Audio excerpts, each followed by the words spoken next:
Existe uma modalidade de fotografia que nos aproxima de mundos pouco acessíveis nos seus detalhes ao olhar humano. É a macrofotografia. São fotos de aproximação e minúcias, bastante utilizadas em diversos campos, como o artístico, publicitário e, sobretudo, científico. No mundo da fotografia de hoje, vamos visitar o Parque Estadual da Cantareira, acompanhando o trabalho de Juarez Silva, um especialista na macrofotografia de natureza. Através do olhar atento de suas lentes, vamos conhecer as formas, cores e contornos de insetos, fungos, caules, flores, grãos e todo um mundo de seres vivos sobre os quais temos poucos registros visuais.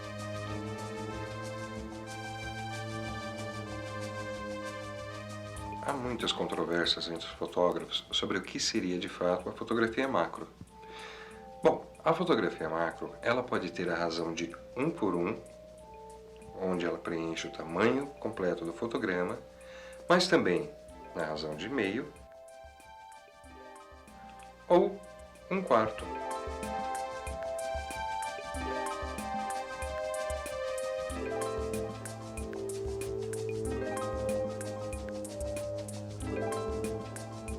Nós estamos no Parque Estadual da Cantareira. Esse parque, ele é administrado pela Secretaria do Meio Ambiente do Estado de São Paulo. Eu trabalho normalmente aqui com biólogos de universidades, como da Uniban, como da USP. Além do próprio biólogo de fazer a identificação in loco do animal, precisa do registro desse animal o mais próximo possível da realidade e com o melhor detalhamento possível.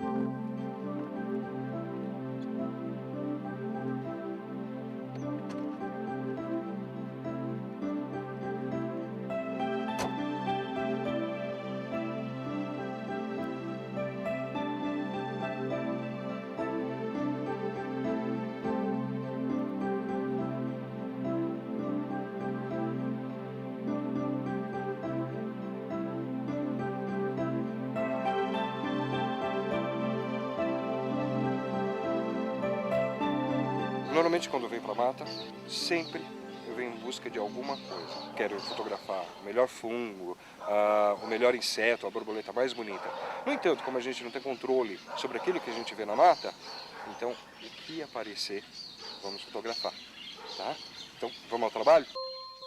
Objetivas macros, superlentes, tubos e foles de extensão são alguns dos apetrechos indispensáveis para o profissional obter fotos de qualidade.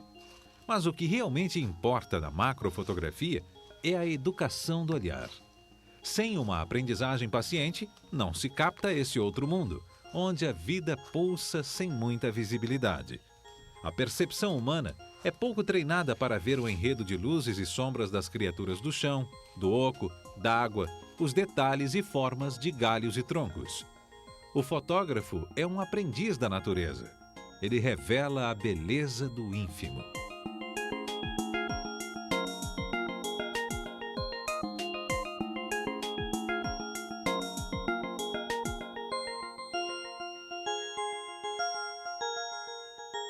Pode acontecer de, por exemplo, você andar quilômetros e não achar nada. Como pode acontecer de você dar simplesmente alguns passos e pronto, alguma coisa que aparece. A macro é muito interessante porque você tem objetos muito pequenos que normalmente passam desapercebidos, só que é um outro mundo, é um mundo incrível, um mundo diferente. Você vê uma coisa muito pequena, mas com vida.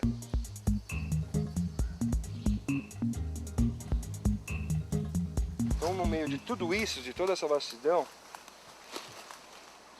para você ter ideia do mundo macro como que é, olha o tamanho. Deixa eu ver se não tem nenhuma cobra primeiro, né?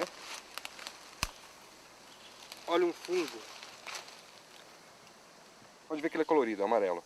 A gente não sabe se ele é venenoso ou não. Então, é um aviso que existe na mata, é isso. Tudo aquilo que é muito colorido, evita o contato. Você não sabe se aquilo tem toxina ou não tem. tá? Como que o seu corpo vai reagir em relação ao contato daquilo. Então evita ao máximo o contato, tá? Se precisar dar uma limpadinha, pega uma outra folhinha aqui, ó, e já tira um pouquinho dessa partezinha que não está tão atraente. Isso aqui não é muito atrativo. Você tem um amarelo e um monte de marronzinho em volta. O amarelo você destaca, tudo bem. Se você fechar somente no amarelo, sem problema nenhum. No entanto, o fundo ele não vai ficar muito interessante. Uma das coisinhas, um dos segredinhos, a gente trabalhar também o fundo, tá? Então, a gente dá uma espécie maquiada com os elementos naturais, tá? Com aquilo que a gente tem na mata. Qual é a sua função? É justamente você girar, ver todos os lados, de todas as formas, tá? De um objeto que você vai fotografar. Porque nem sempre aquele primeiro plano que você vê é o ideal. De repente você descobre alguns ângulos, algumas formas diferentes de fotografar, tá? Então, o objeto está ali, que lá é o núcleo, né? E você é aquele próton ou nêutron que está girando em volta daquele núcleo.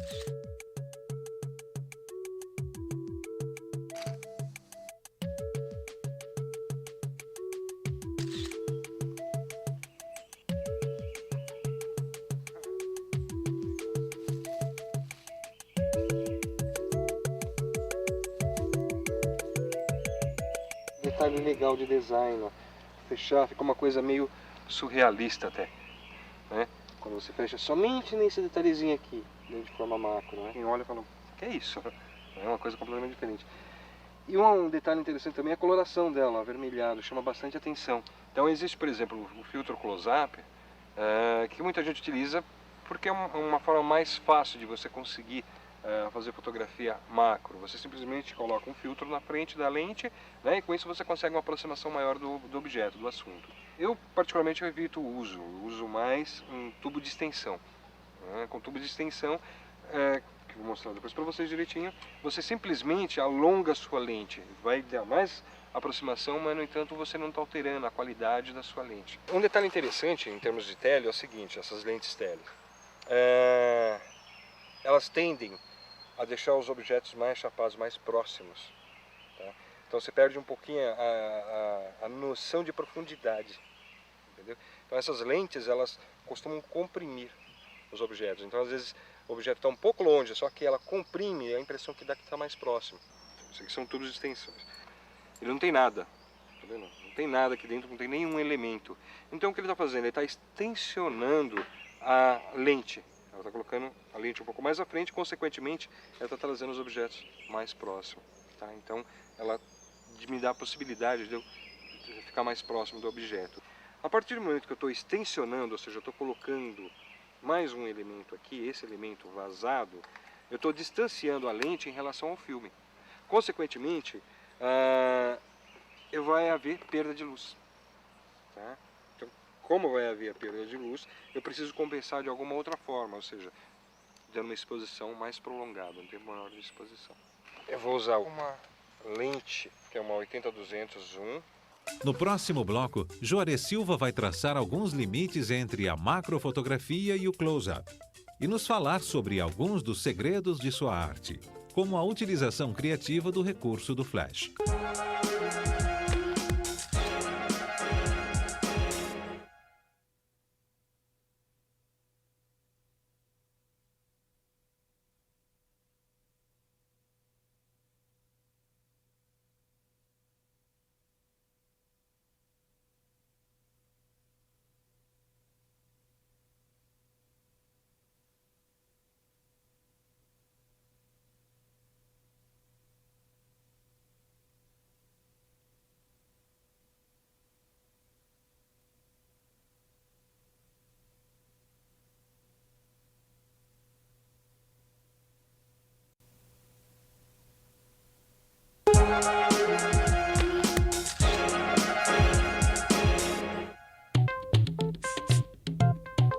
Antes da invenção da fotografia, os desenhistas eram figuras importantíssimas das expedições científicas.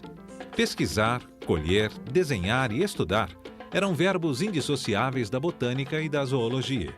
Hoje, esse papel é realizado por fotógrafos e cinegrafistas com equipamentos de grande rigor. Tecnologia de ponta. No mundo moderno, são esses os profissionais que dão continuidade à tradição de registro da natureza. Arte fotográfica e ciência caminham juntas no estudo e desenvolvimento da fauna e flora do planeta. O mundo macro é de fato uma coisa fascinante. Ele surgiu a partir de frustrações. Muitas vezes você vê determinados bichinhos, por exemplo, na natureza, como borboleta, uma lagarta, um inseto pequeno, e você quer registrar aquilo em filme. E você vai lá e fotografa. Quando você vai pegar o resultado, você não vê quase nada ali. Você começa a ver um mundo diferente, cores inusitadas, cores completamente diferentes, formas diferentes, textura diferente. Às vezes você encontra bichinhos ou situações ou coisinhas no próprio jardim. Tá? Coisas interessantes, coisas que às vezes até passam desapercebido. Então você começa a olhar o mundo de maneira diferente, você vê o quão importante esses elementos pequenos para montar tudo isso, para fazer parte de tudo isso que a gente vê, de todo esse mundão. A partir dessa necessidade de vir, de querer um resultado melhor em relação àqueles bichinhos, ou aqueles fungos, ou animais muito pequenos, eu comecei a trabalhar com essa linha de macro, adquirir filtros para conseguir uma aproximação melhor, fotografando flores, fotografando insetos, quando dava para fotografá-los, óbvio, né, que eles fugiam bastante. Eu comecei a me especializar muito mais nessa área e aprender a trabalhar dentro do mato, a garimpar para tentar encontrar diversos animaizinhos, diversos bichinhos, fungos, e associado a experiências anteriores que eu tinha em fotografia, sem deixar de lado o aspecto de design fotográfico, do objeto, tentar compô-lo para deixar de uma forma mais interessante.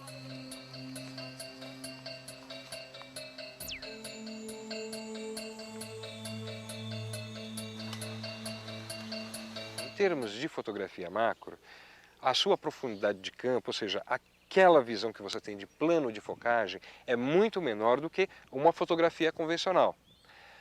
Dependendo das condições de luz que você tenha, é necessário que você utilize flashes para compensar essa falta de luz. Tá? E você vai utilizar o flash, tenta utilizar o flash de maneira criativa. Tá? Você ilumina de frente, de lado, de trás, de outras formas, para compensar essa falta de luz. Quando há locais bem abertos, tudo bem, existe a possibilidade de você conseguir fotografar utilizando somente a luz natural. Porém, dentro da mata, isso nem sempre acontece.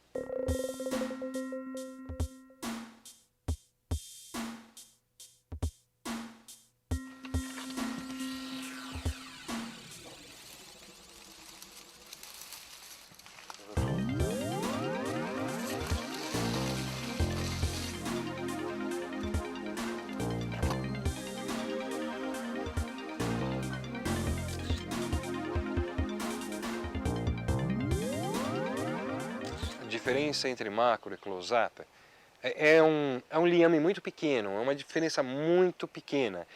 Nem dá para se dizer qual é a transição de uma fotografia close para uma fotografia macro. Tudo depende do objeto que está sendo fotografado. Digamos assim que convencionalmente nós chamamos de close quando você fotografa um rosto de uma pessoa. Então estamos fechando num close. A partir do momento que você não está fechando mais somente no rosto, e sim você passa a fotografar o olho da pessoa, é uma área muito pequena. Você, obviamente, vai precisar ou de lentes, ou de filtros, ou tubos de extensão, para que você consiga preencher o quadro somente com o olho da pessoa. E você começa a chegar numa fotografia macro. A fotografia macro ela pode ser utilizada em diversos meios, em diversas formas, mas dentro de um aspecto profissional, é utilizado muito em trabalhos científicos. Por exemplo, pequenos animais, para a identificação desses animais, é utilizado dentro da linha da biologia.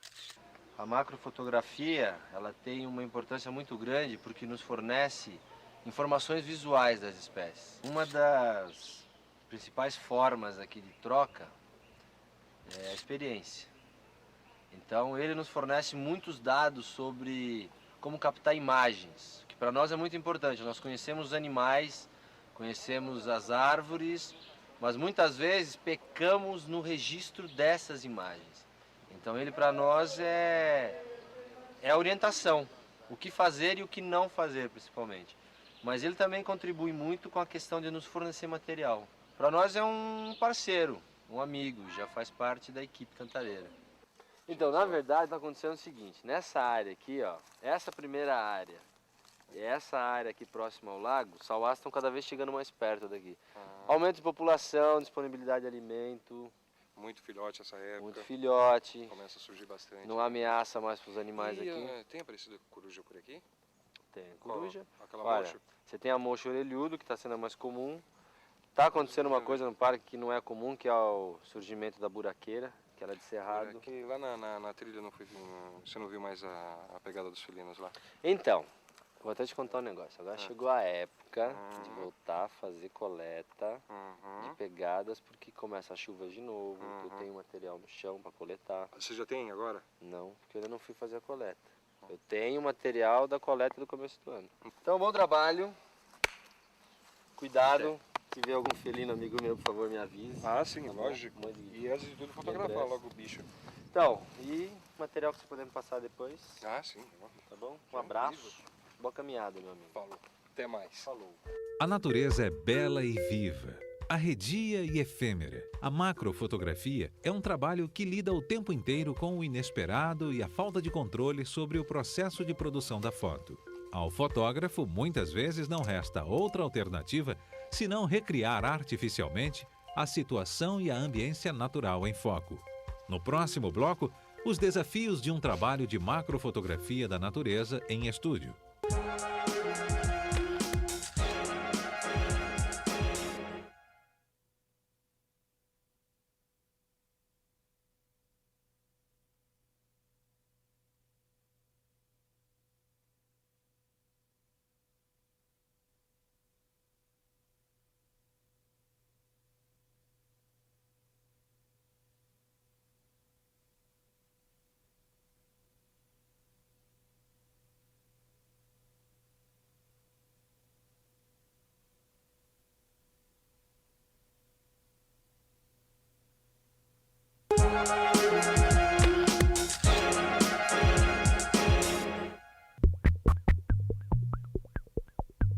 Em macrofotografia, a gente se depara com diversas coisas interessantes.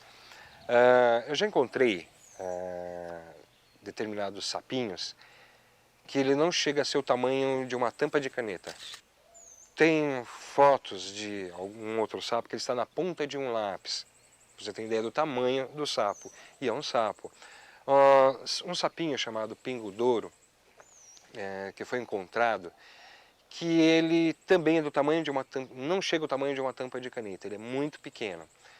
Fora isso, aqui eu já encontrei alguns fungos azuis, fungos rosa, alguns fungos que eram laranja, amarelo.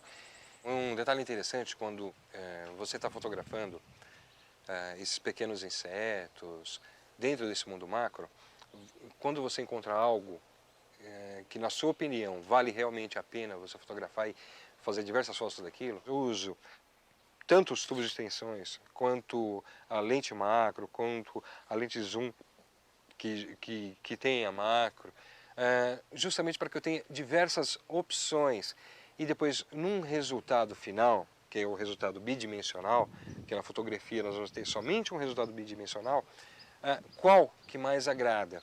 Pode ser que somente uma, ou 4, 5, 6. Então, utilizo todas as técnicas possíveis para que eu possa ter resultados diferentes de um mesmo objeto fotografado.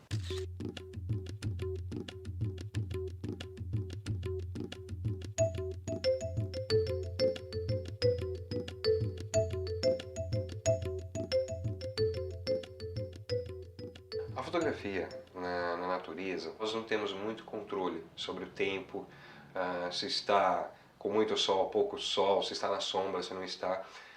Nós usamos alguns truques para que consigamos manipular um pouquinho em termos de imagem. É bem diferente no caso de um estúdio, porque no estúdio você é um ambiente controlado, você consegue controlar esse ambiente. Então, nesse caso, é muito válido que se traga o animal para um estúdio, onde monta-se uma espécie de aquário, do animal vivo, ele não é maltratado de forma alguma, colocado nesse ambiente, reproduzido até o ambiente natural dele, para que ele se sinta à vontade, e espera um momento propício justamente para que eu consiga fotografá-lo e trazer todos esses detalhes dele, como o tipo de pelagem, a tonalidade. Teve uma série bem interessante que eu trabalhei há pouco tempo atrás, que foi com sapos e pererecas. Foi um projeto de biodiversidade da Unibam. Então eles ficam sempre em meio às folhagens e eles precisavam da foto do animal vocalizando, ou seja, quando ele infla, quando ele está todo inflado. Muitas vezes acontecia o seguinte: quando eu estava chegando pertinho do bicho, por alguma infelicidade, batia em alguma folhinha, ele ia embora. Isso aconteceu diversas vezes, tá? Não foi só uma ou duas vezes, não. Diversas vezes. Ou eu estava chegando, estava de frente, chegando próximo e ele virava de costas. Então isso aconteceu muitas vezes também. Consegui, depois de diversas tentativas, aquelas espécies no qual precisava ser fotografada, consegui com eles vocalizando. E algumas outras espécies que eles precisavam de detalhes dela. Então consegui ser feito no estúdio, que foi feito dentro do próprio parque. Então foi adaptado um estúdio onde eu consegui fazer as fotos desses animais, simulando o ambiente também natural deles.